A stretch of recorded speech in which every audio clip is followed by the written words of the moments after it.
And now, Roma Wines, R-O-M-A, made in California for enjoyment throughout the world.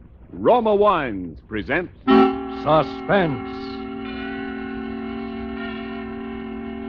Tonight, Roma Wines bring you Mr. Hume Cronyn as star of The One Who Got Away, a suspense play produced, edited, and directed for Roma Wines by William Spear. Suspense, radio's outstanding theater of thrills, is presented for your enjoyment by Roma Wines. That's R-O-M-A, Roma Wines. Those excellent California wines that can add so much pleasantness to the way you live, to your happiness in entertaining guests, to your enjoyment of everyday meals. Yes, right now, a glassful would be very pleasant, as Roma Wines bring you Hume Cronyn in a remarkable tale of Suspense.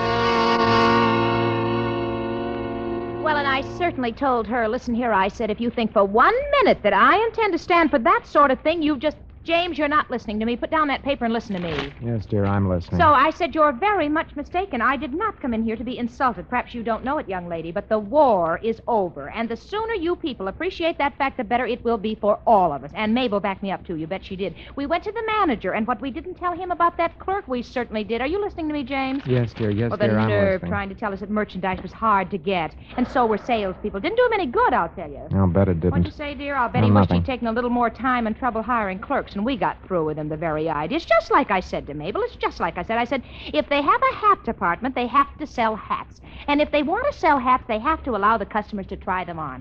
Honestly, if I want to try on hats, it's none of their That's the way it business how was. many I want to try on. Talk, Mabel said talk, the least talk. they can do is to train their clerks to be a little Every more morning at and that's breakfast, right.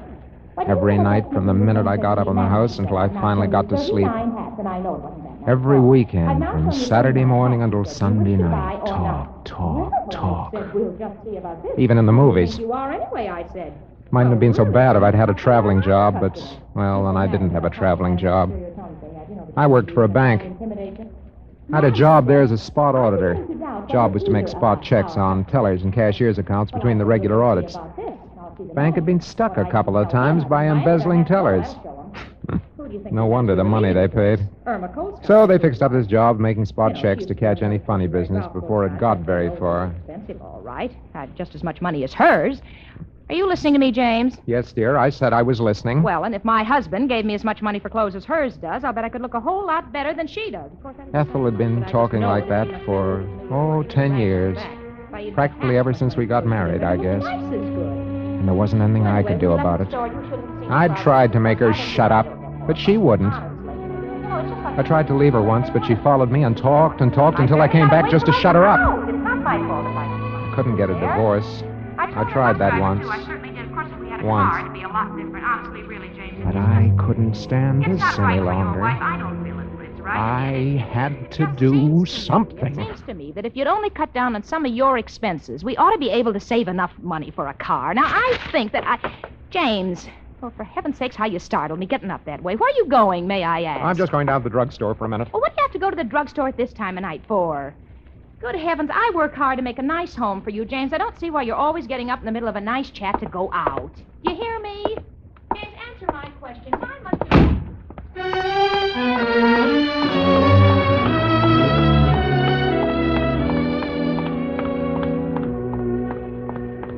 As soon as I got outside, I felt better. But the thought that I'd have to go back there again and again and listen to her talk every day, every night, the thought that I'd have to go back there kept hammering in my head. I suppose I knew what I had to do a long time before that. But I'd never admitted it to myself. There was only one way to shut that woman up. That was to kill her.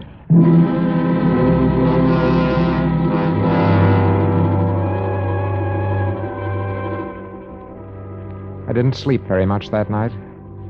In the morning, I got up as usual and I went to the bank. I hadn't figured out how to do it yet. What I wanted was an ironclad alibi. I wanted to think some more about it. So for today's spot check, I needed something easy, some accounts that wouldn't give me any trouble. I looked over the bank personnel, wondering which one I should pick. And there was my man. Arthur H. Tilwer, the perfect employee. Looking just like John Q. Taxpayer. Hardworking, conscientious, loyal. Been there for 35 years and risen at last to the eminence of second assistant cashier. Good morning, Mr. Tilwer. Oh, good morning, Mr. Carroll. You passed a restful night, I trust. What? Oh, yes, more or less, Mr. Tilwer. Ah, that's fine. Now, what may I do for you this morning? Well, I thought I'd run a spot check on your accounts today, if you don't mind. Spot check on my account? There's really no need for that, is there? No, of course not. It's strictly routine. You know that. But surely there must be others that you haven't. Oh, come now, Mr. Tilwer. There isn't anything wrong with your accounts, is there? Of course not. Of course not. Very well, if you insist. Here are the books, and you may proceed. And so I went to work on Tilwer's accounts. I'd done this sort of thing so often I didn't have to pay much attention to it. And so while I worked, I thought. I thought about Ethel and about an alibi. Well, aren't you finished yet, Mr. Carroll? Closing time, you know. Just about, Mr. Tilwer. Quite a bit of work here. You seem to have handled a lot of transactions last month. Oh, well, yes, I did. A busy month this last one. You going home now? No, I think I'll stay here and finish this up. Why don't you finish up in the morning? Oh, this shouldn't take much longer. I'll do it tonight. Very well. Good night, Mr. Good night. Carroll. Good night, Mr. Tilwer. Huh. It's funny, it doesn't balance. Must have made a mistake. Let's see, I'll add it again.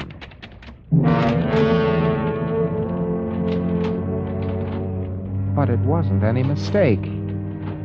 His books didn't balance. And by the time I'd finished the check, I knew he hadn't made a mistake either.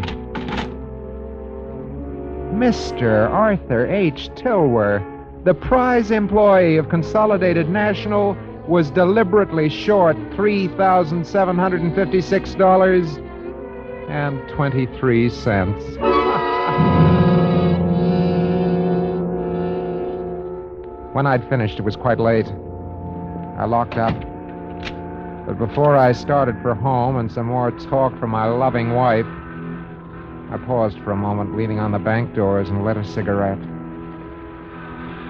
Something was beginning to stir in my mind. I didn't know quite what, but it was something important. As I was thinking, I happened to glance down the street, and I saw somebody coming toward me. Thought the figure looked familiar. Yes. When he passed under the street light, I recognized him. It was Tilwer. I waited for him. Hello, Tilwer. Mr. Carroll, how are you? You weren't headed for the bank, were you, Tilwer? Well, yes, as a matter of fact, I was. Some work I wanted to clean up. Yeah, I can imagine. Never mind about that now, Tilwer. You can't clean it up. Come on down the corner and have a cup of coffee with me. Well, thank you for the invitation, but I think you'd better come along. See, I want to talk to you. No, really, Mr. Carroll, I don't think that Look here, Tilwer. I have a report in my pocket concerning your accounts. You just might like to see it before I turn it in. All right. I'll come. Just for a moment. Let's go. I got Tilwer into a booth and ordered 2 cups of coffee and handed him a carbon copy of the report. He read it all the way through. And the further he read, the whiter his face got. Stop shaking and give me that before you spill your coffee. Oh. Now, there are a couple of things I want to know before I turn this in. What have you done with the money? Mr. Carroll, I have a sister. She's desperately ill. Every penny of that money has gone for her treatments. Every penny. That isn't going to make any difference. Embezzlement's embezzlement. Well, she'll die. She'll die, Mr. Carroll. I didn't mean to steal that money, and I'll pay it back. Please don't turn in that report. My sister will die if I can't continue her treatments. I'll find some way to pay it back. That's what they all say, Tilwer. Mr. Carroll, I've lived a life of probity and honesty for 50 years. I only did this because I couldn't bear to see my sister die for lack of money. I had to have it. You must help me. I must help you? Do you realize what you're asking me to do? Yes, I realize it. Surely there's some way I can make it worth your while. Now, I haven't any money, but I'd do anything for you. Absolutely anything. Just don't turn in that report. Then it came to me. Please. This was it. You don't realize it. The perfect alibi. She's all right. Tilwer would provide it. The doctors think Tilwer would have to provide she'll it. live, but live without them. I listened to him run on until I'd thought it all out. And she thinks I've some money. All right, I Tilbury, must all go out, right, please. all right. I'll help you. On certain conditions. Thank you so much, Mr. Carroll. You don't realize... First, I want a written confession from you. Just in case. And then I want you to be prepared to swear that I was with you all evening on one night that I'll pick out. You understand? Oh, yes. Yes, I'll do it. Anything. Anything at all. Good.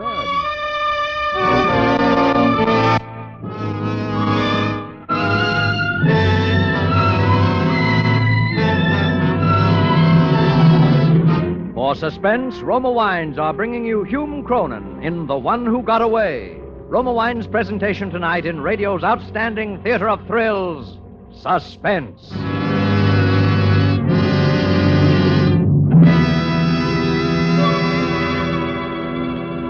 Between the acts of Suspense, this is Ken Niles for Roma Wines. Traditional as going to the big game are those friendly get-togethers and fireside reunions afterwards. If you're playing host this weekend, enrich your hospitality by serving delicious Roma wines. For Roma California Sherry, Port, or Muscatel, add warmth and friendliness to any occasion. And because Roma wines taste better, more Americans serve Roma than any other wine. Roma wines do taste better because Roma master vintners start with California's choicest grapes. Then, with America's finest winemaking resources, they patiently guide this glorious grape goodness to tempting taste perfection. Later, along with Roma wines of years before, this abundant treasure awaits selection from the world's greatest wine reserves for your pleasure. Take advantage of Roma's present low prices.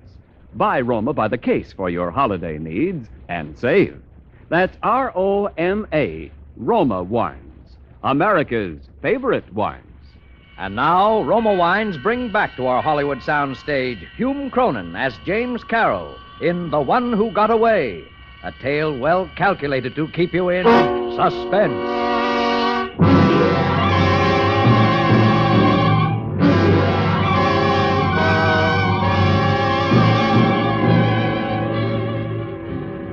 The next night, I didn't come home until almost 8 o'clock. Ethel was in fine form. She started right in. Carol, where have you been? You know I'm supposed to meet Mabel at the corner at 8:15 to catch the bus downtown to the show. I should think you'd show a little consideration for me once in a while.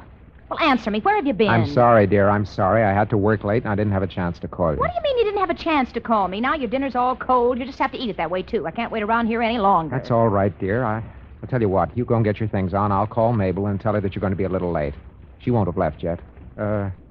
You haven't called her yet, have you? Oh, well, no, I haven't called her already. I've been doing nothing but wait for you. All right, dear. I'll call her now. You go and get your things on. Well, all right. But in the future, James Carroll, when you know I'm going out, I want you here on time. Hello? That you, Tilbury? You alone? You expect anybody tonight? That's fine. Listen, Tilbury, this is the night. Yeah. I want you to say that I've been there with you all evening from 7 o'clock on. Never mind why. I'll be over there after a while, and I'll give you the details of what you're to say when the time comes. I don't care whether you like it or not, Tilbury. No, not yet, dear. Not yet. Just a moment. You don't want your sister to die, do you? Do you? All right, I'll see you shortly. Did you get her? Did you get her, James? No, I didn't. The phone was busy. Oh, what do you mean the phone was busy? I heard you talking to somebody. Oh, well, that was somebody else. Oh, well, honestly, this is most annoying. I don't believe you can do anything right. Give me that phone. Yes, dear, here you are. Well, really, can't even dial, for heaven's sake. Oh, I don't know. Hello? Hello, Charlie? Charlie, this is Ethel. Yeah. Has Mabel left yet? Oh, good, yeah. Let me talk to you, will you, please? Yeah. For heaven's sake, James, don't just stand there behind me like that. You know how nervous it makes me. Get away. Mabel? Mabel, this is Ethel. Listen, hon. Hon, I'm sorry, but I'm just gonna be a tiny bit late. Yeah? Oh, I'll catch the next bus, sure. Well, it's really very annoying. I had a Hello? Hello? Hello, Ethel? Ethel, can you hear me, Ethel? Hello? Hello?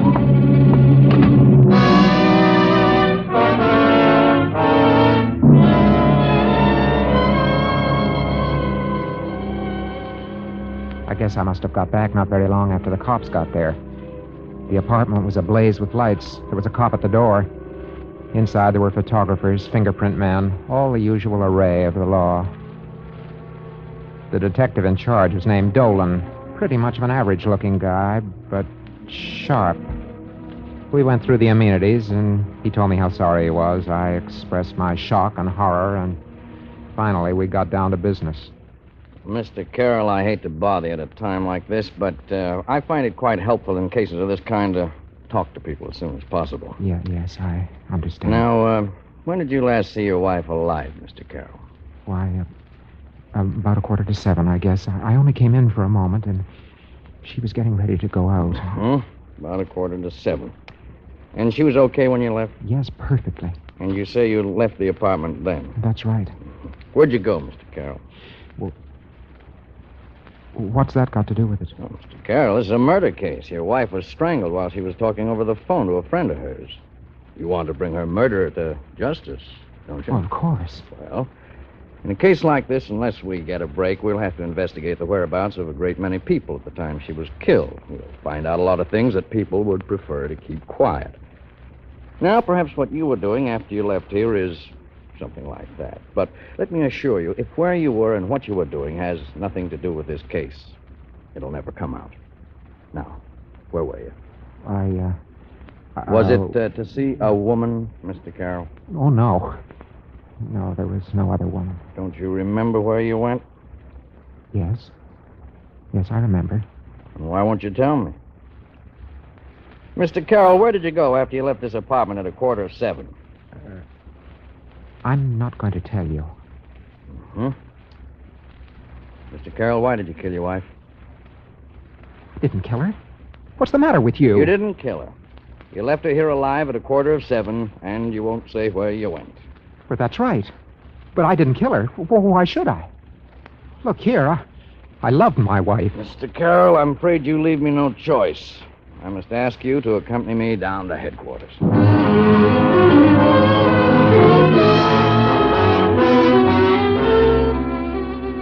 Down at headquarters, we went through it all over again, and again, and again.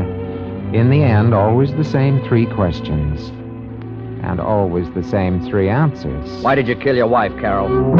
I didn't kill her. Where did you go that night? I won't tell you. Why won't you tell us where you went? I won't tell you that. The same 3 questions, and the same 3 answers. Over and over and over, for a long, long time. Over and over and over. But I never told them.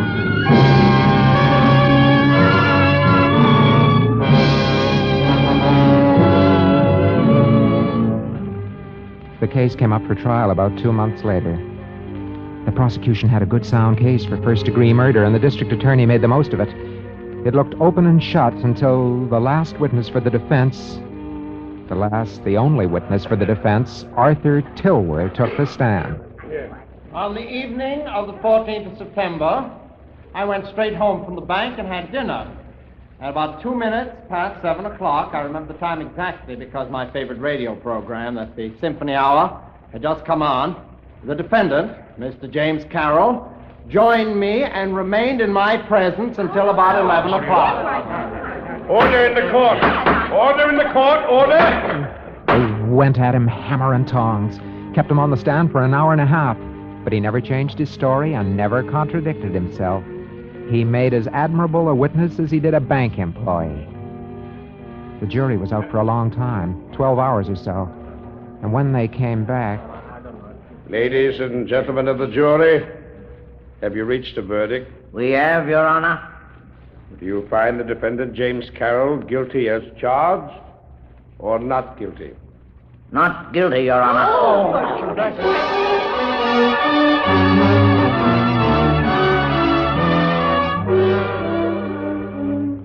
And there it was, just the way I'd planned it. I was free. And I'd stay free. No man, the law says, shall be placed twice in jeopardy for the same offense. No matter what they found out, they couldn't touch me now. I was free of Ethel forever.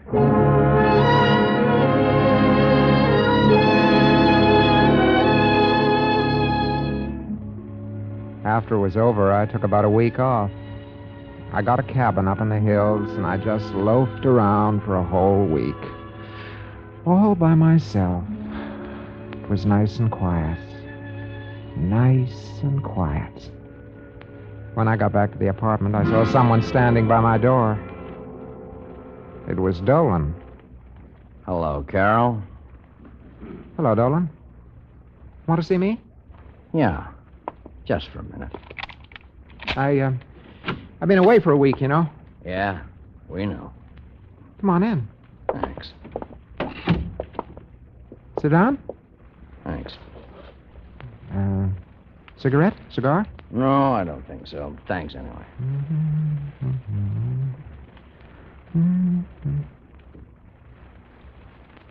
All right, Dolan, what do you want? Oh, nothing really. Look, Dolan, is this supposed to be a purely Hey, social Carol, visit? tell me, do you fish? Do I fish? No. Why? Fishing is my favorite sport. I was raised around Winnipeck Lake, you know. Fishing's fine there. Yeah? There's one particular spot on Winnipeck that's a favorite of a lot of fishermen. It's deep, cool, and rocky. There was a big speckled bass lived there. Very cagey creature he was, too. A lot of fellas thought they had him. Hooked him, even. But he always got away. This is all very interesting, but if you don't As a mind, matter of fact, that fish got to be quite famous. Got to be known as the one who got away. And every time anybody did any serious fishing there, they'd always have a try at landing him. Oh, yeah, they tried everything. All sorts of flies and lures and bait. Went on for years. Look here, Dolan, I don't know what you want from me, Well, but I gotta go now, Carol. It's a fascinating story, don't you think? Mm-hmm. Very. By the way, Carol, you know how much that fish weighed? 7 pounds and 12 ounces. How do you know? He got a little careless one day. Took a long time, but I finally got him. Bye now, Carol.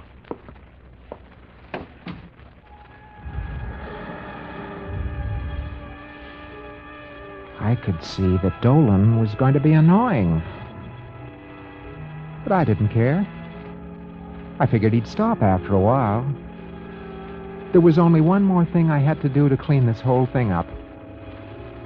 I'd made a bargain with Tilwer, and I intended to keep it. Yes, sir, I'm a man that keeps his bargains. That night I went around to his apartment. There was no answer when I knocked. I noticed that the door was unlatched, and so I pushed it open. There was Tilwer sitting in the dark by the window, just staring out. The flicker of the neon signs outside lit his face as they flickered on and off. He looked about 150 years old. Tilwer. Hey, Tilwer. Tilwer. What are you doing sitting there in the dark? Come on, let's have some light. Just sitting here thinking, Carol. Thinking? About what? About a lot of things. Principally about you. Huh? Look, Tilwer, I made a bargain with you, and I've come to keep it. Yes, sir. Here's your confession. Here are both copies of my report. Tilwer, did you hear me? I said here was the confession. Yes, I heard you. It doesn't matter. What do you mean it doesn't matter? You want to go to jail, Tilwer? And how about your sister? My sister's dead. This morning. Oh, I'm sorry, Tilwer. You made me kill your wife, Carol. What? No. Oh, come now, Tilwer. Don't be stupid. I did you a favor. You did me one. That's that. No, if it hadn't been for me, your wife would still be alive. And I've been punished for my sins. My sister. Oh, yeah, but you... Who will punish you for your sins, Carol? Take it easy. You killed, and you cheated justice. But you won't cheat me, because I'm going to kill you. Sit down, you old fool. Get away from that knife. Get away from that knife, I tell you. All right. Give it to me. Give it to me. All right. Now, sit down. Oh, that's better. Quite a nasty little pig sticker you have here, Tilwer. There's your knife, my decrepit avenging angel. You're not going to kill anybody. I'll get you, Carol. You'll see I'll get you, you murdering...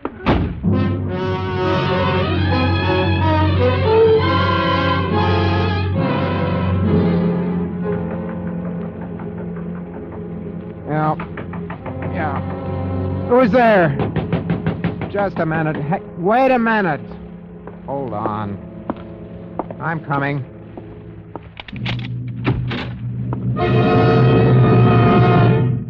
Hello, Carol.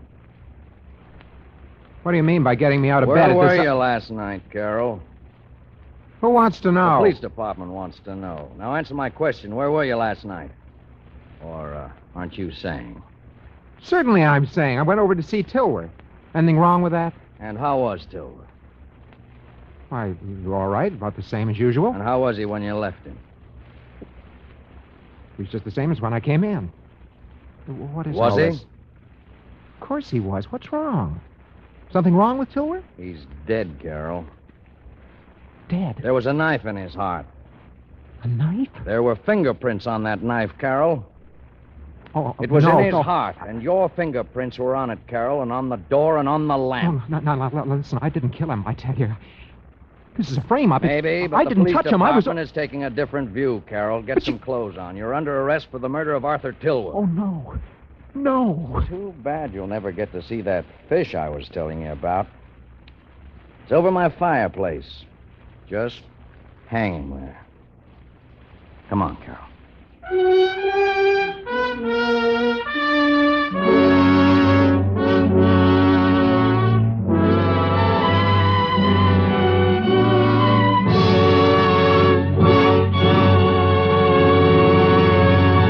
Suspense.